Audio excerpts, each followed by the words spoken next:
Bonjour et bienvenue dans le Flash Info. Ce jeudi 11 novembre s'ouvre le Forum mondial de Paris pour la paix dans la capitale française. C'est la 4e édition de cette conférence internationale qui va rassembler jusqu'à samedi chefs d'État, dont le président Alassane Ouattara qui a quitté Abidjan hier mercredi pour s'y rendre. Vous le voyez là en image lors de son départ pour Paris. Aussi prendront part à ce forum les représentants de la société civile, les dirigeants d'entreprises du monde entier, autour cette année donc des questions de santé, de climat et du numérique. Avant de quitter Abidjan pour Paris, le chef de l'État a présidé le Conseil des ministres d'hier mercredi au palais de la présidence de la République, ici même à Abidjan. L'ordre du jour de la réunion comportait des projets de décret et un projet de loi, notamment au titre du ministère de l'Économie et des Finances. Le Conseil a adopté un projet de loi donc relatif à l'activité d'affacturage en Côte d'Ivoire. On en parlera dans le détail à 13h avec Jérôme Kofi à Bolin. Autre lieu, autre réunion pour un tout autre objectif. Il s'agit d'une table ronde sur le thème « La propriété intellectuelle au service de votre entreprise. Comment acquérir et défendre vos droits ». Elle a abouti donc à une signature de partenariat entre le patronat ivoirien et deux autres associations d'entreprises, notamment l'Union des grandes entreprises industrielles de Côte d'Ivoire et l'Union des fabricants pour la protection internationale de la propriété intellectuelle. Un accord donc pour tenter de lutter efficacement contre la contrefaçon. L'UNIFAB, nouveau partenaire des entreprises ivoiriennes dans la lutte contre la contrefaçon. Pour formaliser ce partenariat, un accord est conclu entre l'Union des grandes entreprises de Côte d'Ivoire et les experts de l'Union des fabricants pour la protection internationale de la propriété intellectuelle. 3,3% des échanges mondiaux et 6,8% des importations seraient des contrefaçons selon un rapport de l'OCDE. Ce partenariat offre alors de nouveaux services aux entreprises ivoiriennes en termes d'expertise dans la protection de la propriété intellectuelle.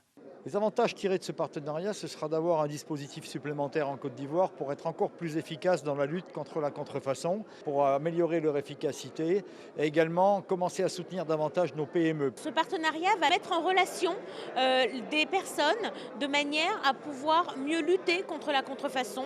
Tous les acteurs impliqués dans la lutte contre la contrefaçon seront formés et recevront un appui institutionnel de l'État et des organismes comme l'OAPI. La contrefaçon devra baisser en Côte d'Ivoire après cette union. On aura des moyens supplémentaires plus forts. L'État est vraiment engagé et l'État, avec le groupe de travail qui est mis en place, va dérouler son plan d'action. La signature de cette convention va venir en rajouter. L'Union des fabricants pour la protection internationale de la propriété intellectuelle regroupe 200 entreprises de tous secteurs et intervient dans le monde entier à travers ses bureaux basés au Japon et en Chine. Et l'actualité internationale nous conduit tout d'abord en Guinée, où le Comité national de redressement et du développement, le CNRD, réorganise les forces de sécurité. 537 policiers, dont le directeur général Ansoumane Camara, alias Bafoué, ont été renvoyés faire valoir leur droit à la retraite par un décret du chef de la junte et président guinéen de la transition, le colonel Mamadi Doumbouya. Le décret a été lu sur les médias d'État mardi dernier. Il y a quelques semaines déjà, 1 millier de soldats et 44 généraux de l'armée avaient également été mis à la retraite.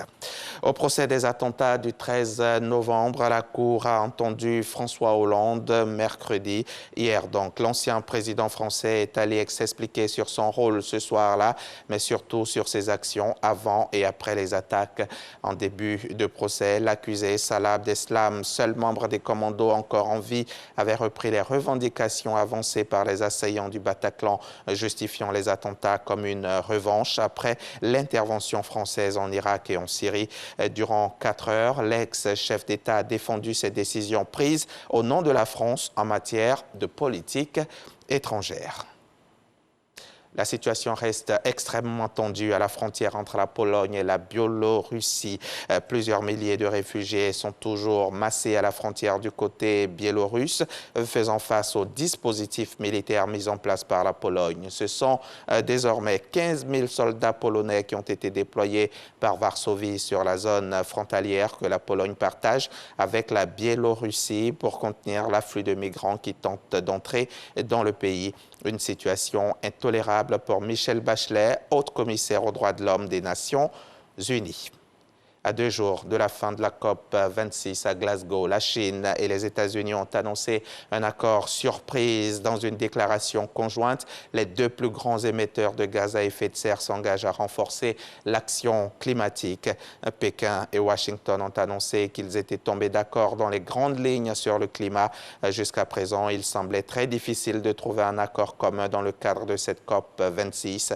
Les relations diplomatiques tendues entre les 2 plus grandes puissances mondiales n'aident en rien à ces négociations. La déclaration conjointe du jour permet donc d'entrevoir une issue plus utile.